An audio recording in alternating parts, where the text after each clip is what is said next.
Autizm xəstəlikdir yoxsa fərqlilik? Autizm fərqlilikdir. Yəni ki, bəli, hər ikinci ailədə və yaxud da ailədə hər ikinci uşaqda doğrudan da müşahidə olunur ki, bu sindromlu uşaq doğulur. Kompüter, televizor, telefon bu kimi şeylər təsir eləyir. Bəli, çox təsir edir. Sırf uşaqlara da yox, biz böyüklərə də təsir edir. Cəmiyyətdə ümumiyyətlə autizmli uşaqlar aqressiv olur deyə bir fikir formalaşır. Səncə bu nəyə görədir? Çünki ümumiyyətlə xüsusi uşağın valideyni olmaq çox çətin bir şeydir. Məsləhətli bir şeydir, bəli, və o anda fikirləşir ki, bəlkə mən nəsə yanlış etmişəm deyə mənim uşağım. Məsələn ki, bizim qolumuz yoxdur, biz dünyaya qolsuz gəlmişik. Biz o qolla savaşmırıq da, biz demirik ki, ay qol niyə yoxsan? Biz öyrəşirik və adaptasiya oluruq. Və burada da elə, əgər bizim dünyamızda belə bir insanlar varsa, biz niyə məməliyik? Niyə belə fərqlər var?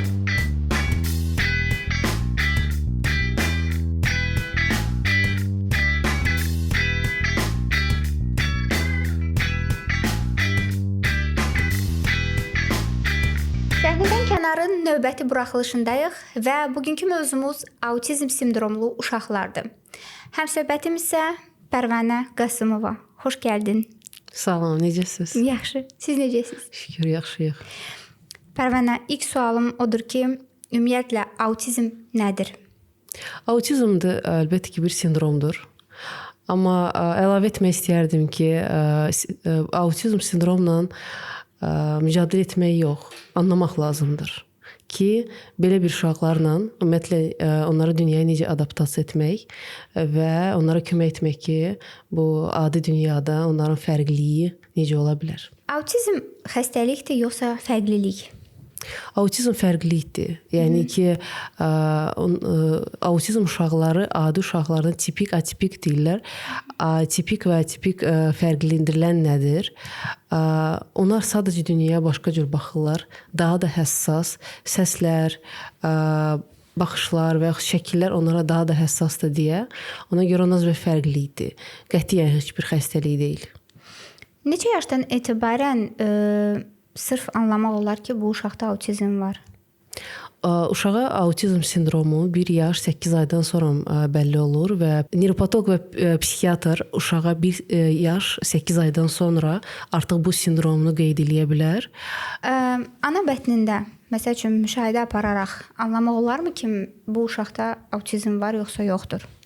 Təəssüf ki, başqa xəstəliklərə baxarkən sırf bu sindrom özünü sırf hamiləlik dövründə göstərmir. Ona görə bəli, uşaq dünyaya gələndən sonra artıq müəyyən bir vaxtdan sonra onu mütəxəssislər qeyd edə bilərlər. Düşünürəm ki, artıq fərqindəyik ki, və bu sindrom haqqında daha çox məlumatlandırıldığımız üçün anlayırıq ki, çoxdur sayıları, yoxsa necə? Bəli, hər ikinci ailədə və yaxud da ailədə hər ikinci uşaqda doğrudan da müşahidə olunur ki, bu sindromlu uşaq doğulur. Bu genetik bir şey ola bilər, yoxsa necə?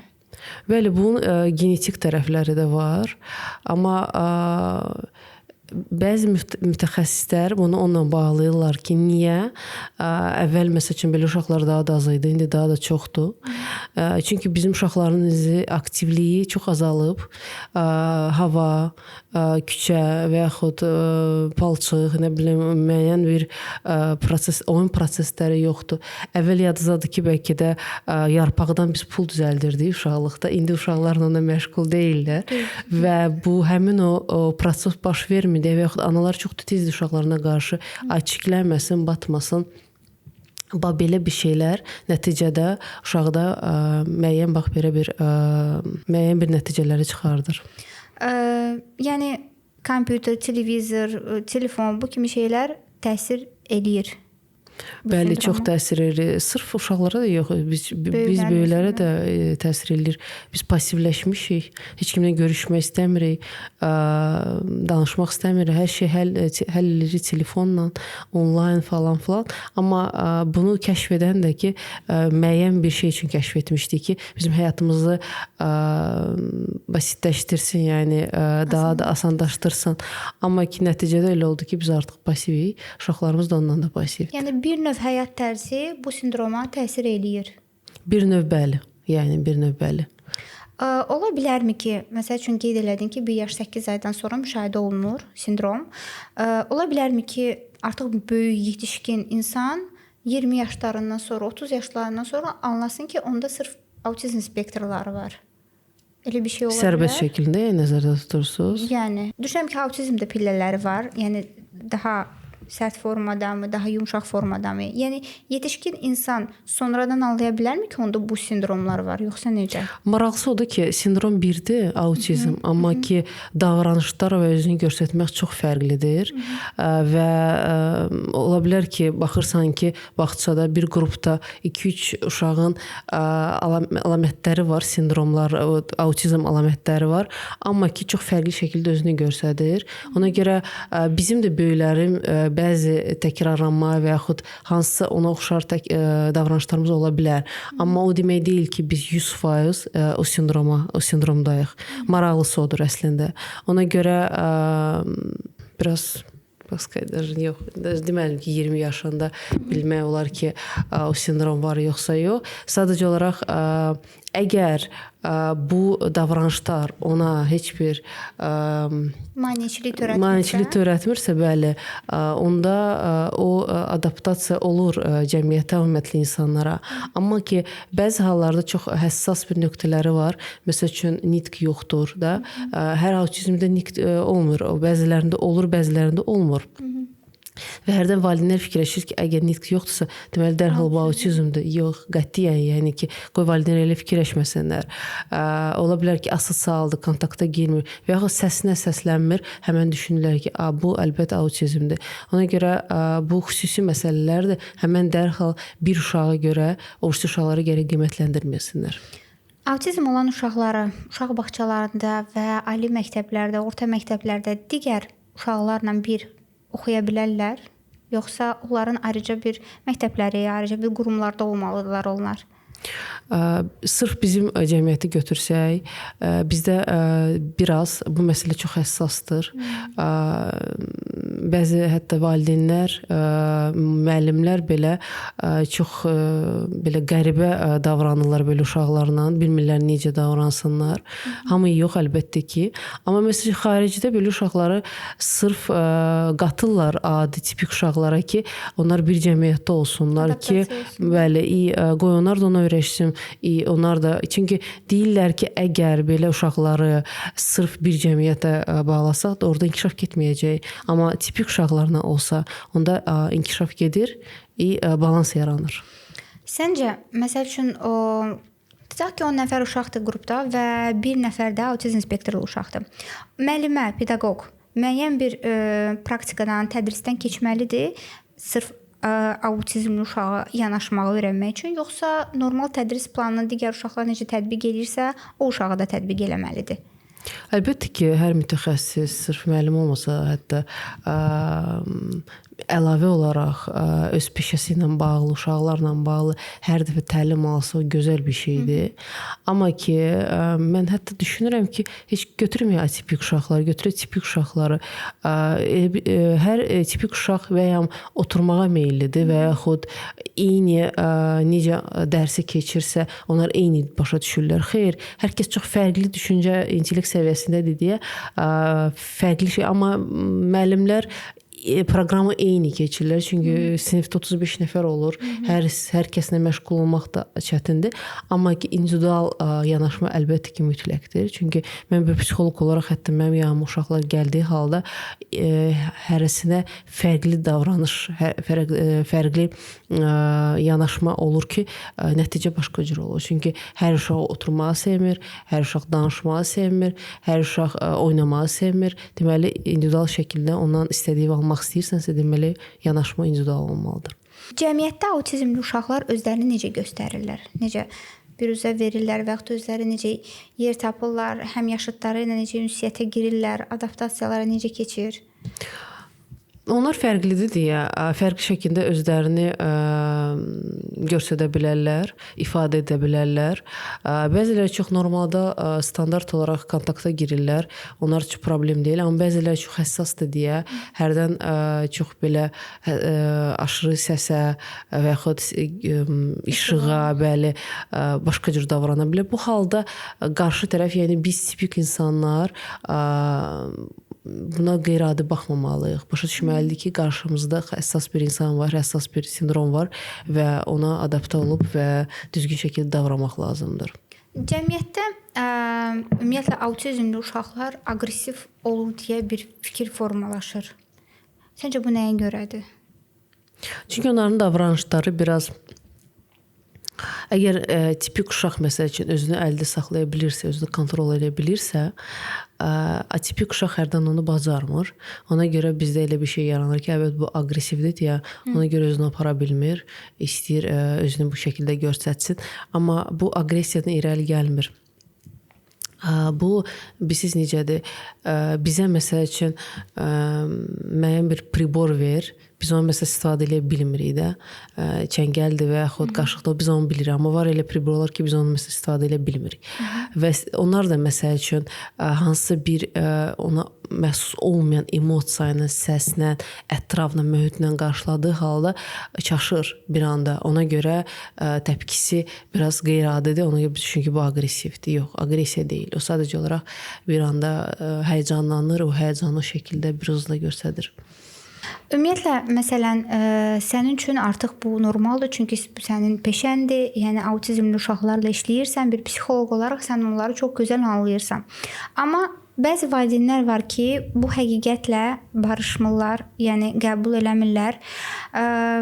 Ümumiyyətlə o valideynlərə necə köməklik göstərirsən? Əslində bu mənim üçün həm maraqlı tərəfi, həm maraqlı tərəfdir, həm də ki, həssas tərəfdir. Çünki istəyərdim ki, Azərbaycanda, Bakıda belə bir məktəb olsun sırf valideynlər üçün. Xüsusi valideynlərin uşaqları üçün və yaxud xüsusi uşaqların valideynləri üçün bir məkan olsun ki, çünki ümumiyyətlə xüsusi uşağın valideyni olmaq çətin bir şeydir, məsləhətli bir şeydir, bəli, və o anda fikirləşir ki, bəlkə mən nəsə yanlış etmişəm deyə mənim uşağım. Mən sizə demək istəyərdim ki, ümumiyyətlə siz heç nə yanlış etməmisiniz. Siz normal, gözəl, yaxşı bir valideynsiniz. Sizin sadəcə missiyanız uşağınızı bu dünyaya adaptasiya etməkdir və siz tək deyilsiniz. Sizin yanınızda mütəxəssislər var, hər zaman müraciət edə bilərsiniz, sual verə bilərsiniz. Bu sizi yəni pis valideyn eləmir. Valideynlər tərəfindən ən çox verilən sual hansıdır? Nə zaman düzələcək? Onun bəzi davranışları var. Uşağın bəzi davranışları var və təkrarlama davranışları var məsəl üçün və yaxud nikti yoxdur. Fikirləşir ki, bu nə vaxt dəyişəcək? Ən çox sual verilən sual nə vaxt dəyişəcək? Yaxud da psixoloqa gedirəm, loqopedə gedirəm. Uşaq danışmır, nə vaxt danışacaq? Yəni zaman. Valideynlərin əksəriyyəti çox səbirsizdir və həmin dərhal nəticə istəyir. Amma reabilitasiya prosesi dönəmi təxminən 4 aydan sonra başlayır. 4 aydan sonra artıq nəticə görməyə başlayırıq biz. Və əlbəttə ki, bu paralel işləməliyik. O demək deyil ki, valideyn gedib evdə nəsə eləməlidir. Sadəcə olaraq evdə valideyn davranışlarına diqqət etməlidir. Biz də məsələn təlimlə məşğul olaq və bu paraleldə onda nəticə super olur, yaxşı olur. Psixoloq, loqoped işləyir uşağın üzərində. Müəyyən bir tibbi, tutaq ki, dərmanlarmı və yaxud da müəyyən sakitləşdiricilərmi, bu kimi şeylər də təsir edirmi uşaqlara, yoxsa? Əgər nevropatoloq müəyyən bir dərman müalicəsi yazıbsa, onu verirsə, bəli, paraleldə nevropatoloqla bir yerdə psixoloq işləyəndə orada nəticə yaxşı olur. Amma bəzi valideynlər ümumiyyətlə nevropatoloqlara getmirlər. Səbəb? Düşünürlər ki, yəni lazım deyil, mənim uşağıma gərəksiz bir preparatlar verəcək.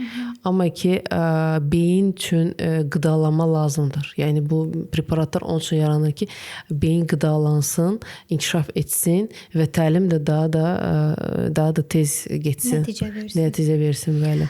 Qidalanmanı bəzən eşitmişəm ki, belə bir şeylər, qidalanmanın da autizm uşaqlara təsiri var, mədə-bağırsaq sistemi, bu kimi şeyə nə deyərsən? Yəni Var, bəli, var elə bir teoriya ki, doğrudan da uşağın gluten yeməyi, şirin şey yeməyi və ağ məhsullar yeməyi doğrudan təsir edir və hətta var elə sırf nevropatoloqlar ki, elə bir şeylə işləyir ki, deyir ki, əgər bunu tam olaraq kəssən, doğrudan uşaq başlayır dəyişməyə. Nəticə varmı? Bəli, bəzi valideynlər deyir ki, doğrudan da eləmişəm, diyetə tuturmuşam uşağımı, bəli, və nəticəni görmüşəm. Ümumiyyətlə autizmli uşaqlar gələcəkdə müstəqil həyat qura bilərmi? Məsəl üçün, baxın, bu Down sindromu götürsək, onları dünyaya adaptasiya etdiyin halda, onlar həm işləyə bilir, düzdürmü? Həm də ki, adi bir insanla ünsiyyətə girə bilir və bəzi mütəxəssis tərəflərdən də var elə bir versiya ki, həqiqətən onları dünyaya adaptasiya etsək, ola bilər ki, standart insanlar kimi o davranışı etməyəcəklər, eyni şey yarada bilməyəcəklər, amma ki, öz dünyalarında çox uğurlu ola bilərlər, bəli. Onların güclü tərəfləri hansılardır? Məsəl üçün digər uşaqlardan, digər insanlardan fərqləndirən. Sırf həyata baxış bucaqları fərqli olduğuna görə, yoxsa necə? Güclü tərəfləri. Güclü tərəfləri. Məsəl üçün düşündüyümə görə Einstein də elə bilirəm ki, Einstein də autizm spektrli olub. Yəni deyirlər, hə, yəni onda da olub. Dahidir. Onların mən düşünürəm ki, əgər adi biz tipik insanların hisslərimiz daima qapalıdırsa, içimizdədirsə, onlarda əksinə, yəni onlar bütün hisslərini, ümumiyyətlə düşündüklərini çox açıq şəkildə göstərən bir insanlardılar. Düşünürəm ki, incəsənətdə də onlar çox yaxşı aktiv şəkildə özlərini biruzə verirlər. Sırf duyumları, hissləri güclü olduğuna görə musiqi sayəsi və yaxud hansısa alətlə çalmaq məncə onlarda daha yaxşı və diqqətli alınır o. Çünki mən qarşılaşdığım bəzi uşaqlar var.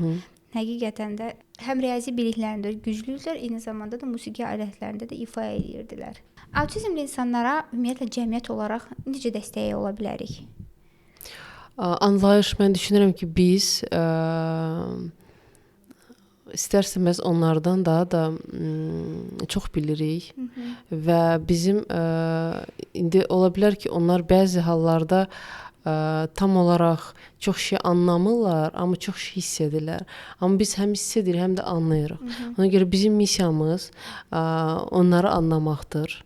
Onları necə var elə qəbul etməkdir və onlara belə təcrübəli baxıb qınamamaq deyil. Seçməməliyik, yəni onları bəli, uzaqlaşdırmamalıyıq özümüzdən. Autizm haqqında hamının bilməli olduğu bir şey varmı? Ki, məsəl üçün hər kəs onu mütləq şəkildə bilməlidir.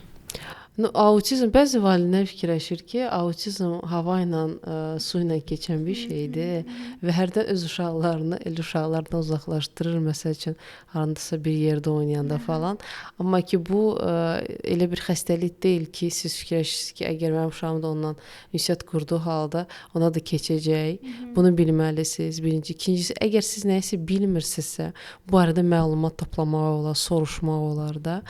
Və üçüncü mənə gəlir ki, biz müəyyən bir cəmiyyətdə yaşayırıq, artıq 21-ci əsrdir və bu dönəmdə biz yəni sadəcə istəmək lazım, nəsə öyrənmək və nə üçün bu lazımdır? Çünki biz birimizə daima anlayışlı olmalıyıq da məncə. Çünki biz axı insanlarıq və insan insana bir-birinə dəstək olmayanda kim olacaq?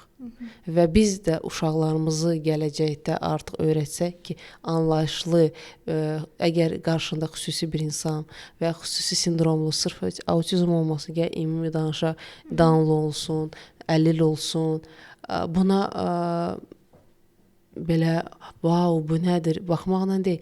Yəni ki, buna bir anlayışla yanaşmaq olar. Ona düşünürəm ki, ondan sonra bizim cəmiyyətdə çox şey dəyişə bilər, uşaqlarımız da çox dəyişə bilər. Valideynlərə tək bir mesaj vermək istəsən, hansı mesaj olardı o? Mən deyərdim ki, siz yorulmağa ixtiyarınız var. Sizin nəyisə bilməməyə ixtiyarınız var. Sizin dəstək istəməyiniz ixtiyarınız var və bu normaldır. Yəni buna görə siz özünüzü günahkar hiss eləməməlisiniz ki, niyə sizin uşağınız belə bir sindromla dünyaya gəlib. Düşünürəm ki, valideynlər bunu qəbullansalar, uşaq üçün də daha rahat olar.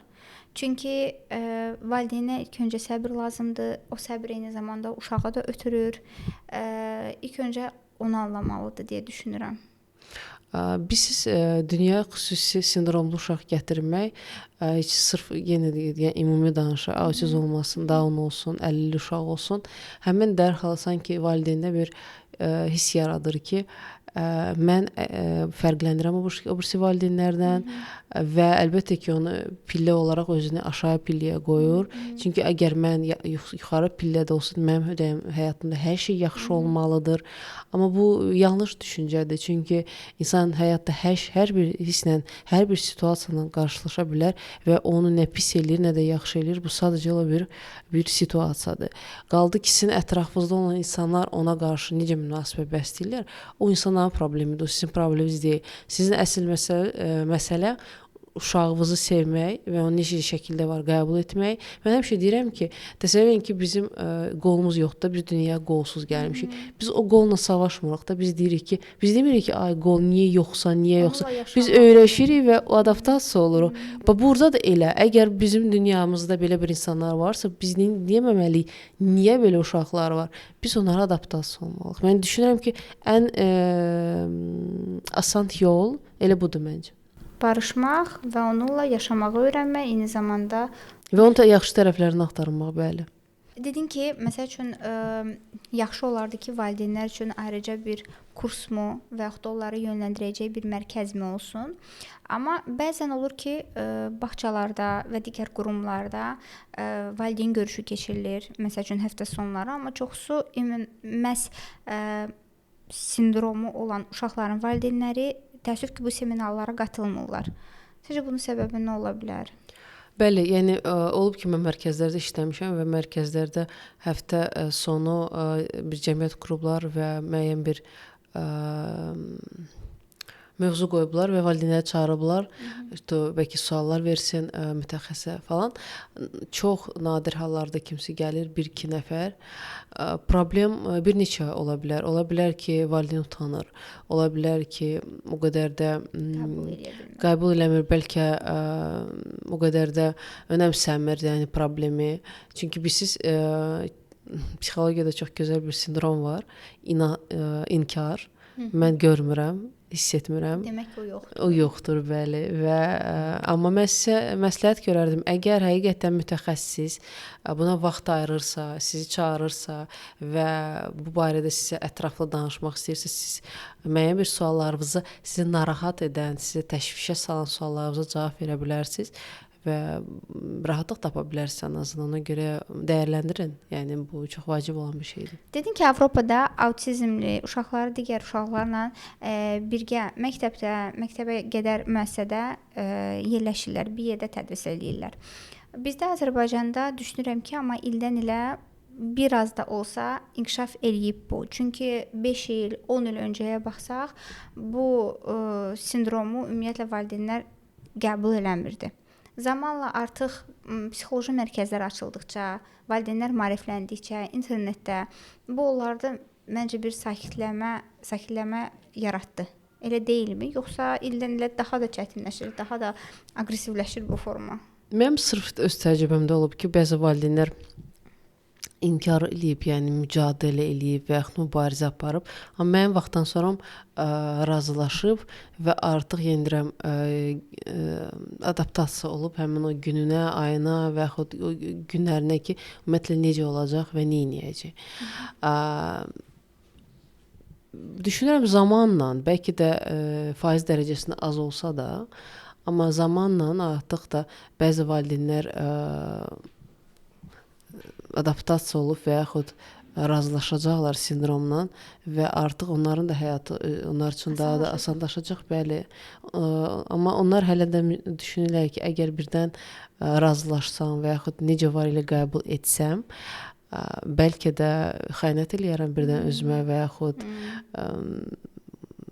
mücadeləm dayanar, mübarizəm dayanar. Amma yox, sizin mübarizəyə, ümumiyyətlə razılaşmağa heç bir şeyi yoxdur. Yəni ki, bəli. Gecikmiş forma. Məsəl üçün bəzi olur ki, valideynlər artıq uşağın 5 yaşı var, 6 yaşı var, 7 yaşı var. Onlar sənə hansı formada gəlirlər? Məsəl üçün biri var zamanında üstünə düşəsən, yaxınlaşasan mütəxəssisə. Bir də var ki, gecikmiş forması. Bəli, hərdən valideyn məsələn 1 yaşı var uşağın, həmin dərhal soruşur. Keçən dəfə bu barədə sual verildi. Dedim ki, əgər narahatsızsa, nə qədər tez müraciət eləyərsiniz mütəxəssisə, o qədər də tez nəticə alarsınız. Sindromu psixiatrlar və nevropatoloqlar qoyurlar, psixoloqlar sindromu qoymurlar. Amma əlbəttə ki, nə qədər tez nə ilə mübarizə aparsaq, o qədər də nəticə tez olar. Amma gec gələn valideynlər əlbəttə ki, bəzi şeylər artıq qaytara bilmirik deyə artıq olan şeylə, olan situasiya, varışmaq və yaxud siz indi müəyyən bir yaşda da onun davranışı və yaxud bacarıqları var da, heç olmasa o sayədə, yəni onun ən azından nəyisə öyrətmək. Cəmiyyət adaptasiya. Cəmiyyət adaptasiya, bəli. Valideynlər ilk hansı əlamətlərə fikir verməlidirlər? Yəni hansı əlamətlər onlar üçün artıq bir sos siqnalıdır? Əgər uşaq sizlə kontakta girmək istəmirsə və yaxud sensor problemi var, məsəl üçün nə ilənsə hansısa bir toxunuşla belə təmasa girmək sevmirsə və yaxud səsinə səslənmirsə, göz kontaktı qurmursa, məsələn siz biraz düşünməlisiniz ki, məsəl üçün bəlkə burada nəsə var və mütəxəssisə müraciət eləmək olar. Məsəl üçün 1 yaş 8 ay dedik ki, bu yaşdan sonra bilinir sindrom. Erkən yaşlar, məsəl üçün 1 yaşdan daha tez, 7 ay, 8 ay, o vaxtda da bilmək olur, yoxsa necə? Məsəl üçün həkimlər, pediatrlar çağırırlar, ora bax, məsəl üçün bu nöqtəyə bax, bu kimi yerlərdə, yəni Bilirsiniz, o qədər valideynlər deyib ki, məsəl üçün 2 yaşına kimi uşaq o qədər normal inkişafı gedir və heç nə hiss eləməmişəm. Doğrudan da ola bilər ki, 2 yaşına kimi həqiqətən inkişaf gedir, sonra dayanır və həmin o 2 yaşdan sonra artıq inkişaf getmir deyə artıq uşaqda fərqlilik görməyə başlayırlar. Uşaqlar bununla doğulurlar dünyaya. Bəli. Bu spektrlə dünyaya gəlirlər. Bəli, sadəcə müəyyən bir vaxtdan sonra artıq davranışlar dəyişdiyi halda dəyişmir və uşaqda hiss olunur ki, yəni nəsə dəyişikliklər var. Çox vaxtı məhz bu andan etibarən valideynlər özlərini günahlandırmağa başlayırlar ki, görəsən mən nəyi səhv elədim ki, indiyənə kimi hər şey yaxşı idi, bundan sonra yanlış oldu. İlk öncə qidalanması mı? Və yaxud da olur o yaşda uşaqlar ümumiyyətlə çox kritik dönəmdədirlər. Məsəl üçün kravatdan yıxıla bilərlər, başları dəyə bilər. Düşünürəm ki, onu da düşünən valideynlər var. Bəzi valideynlər ümumiyyətlə düşünür ki, peyvənd qoyublarsa, məsəl üçün uşağa peyvənd eləyiblərsə, bəli, onun təsiridir. Əlbəttə ki, bunların hamısının öz yeri var. Yəni peyvəndin də reaksiyası ola bilər. Bəli. Amma bu demək deyil ki, həmin peyvənd oldusa, uşaq həmin autizm oldu. Yox, qətiyyən. Və yaxud bəlkə mən hamiləlik dövrü düzgün yeməmişəm, düzgün içməmişəm, nəsə qəbul etməmişəm deyə. Yox, bunlar hamısı, yəni siz əgər bir situasiya, hadisə baş veribsə, onların niyə olub sualı vermək artıq lazım deyil. Siz düşünməlisiniz ki, mən artıq bu situasiyanı necə dəyişə bilim və nə etməliyəm bunun üçün. Mən hər zaman sadəcə valideynə deyirəm ki, əgər siz burdasınızsa, mütəxəssisə gəlmisinizsə, mücadilə aparırsınızsa, bugünkü gündə bunu bacarırsınız, bunu edin. Yəni ki, artıq keçmişə, gələcəyə nə olacaq 5 ildən sonra, 10 ildən sonra düşünməyə dəyməz. Autizm sindromlu uşaqların valideynlərinə buradan nə deyə bilərsən? Sonda olaraq. Deyə bilərəm, siz tək deyilsiniz. Siz özünüzü günahlandırmayın olduğunuza görə. Yəni deyirəm, siz yorula bilərsiniz, siz tükənə bilərsiniz. Bu insanlıq halidir. Sadəcə Hər bir zaman dəstək istəyə bilərsiniz. Bu sizin haqqınızdır deyə düşünürəm. Aynen. Çox sağ ol Pərvanə, gəldiyin üçün. Düşünürəm ki, çox maraqlı mövzu haqqında bu gün danışdıq. Sizi sağ olun dəvət etmək üçün. Növbəti dəfə görüşərik. Bugünkü podkastımız sona çatdı. Növbəti podkastlarda görüşənədək.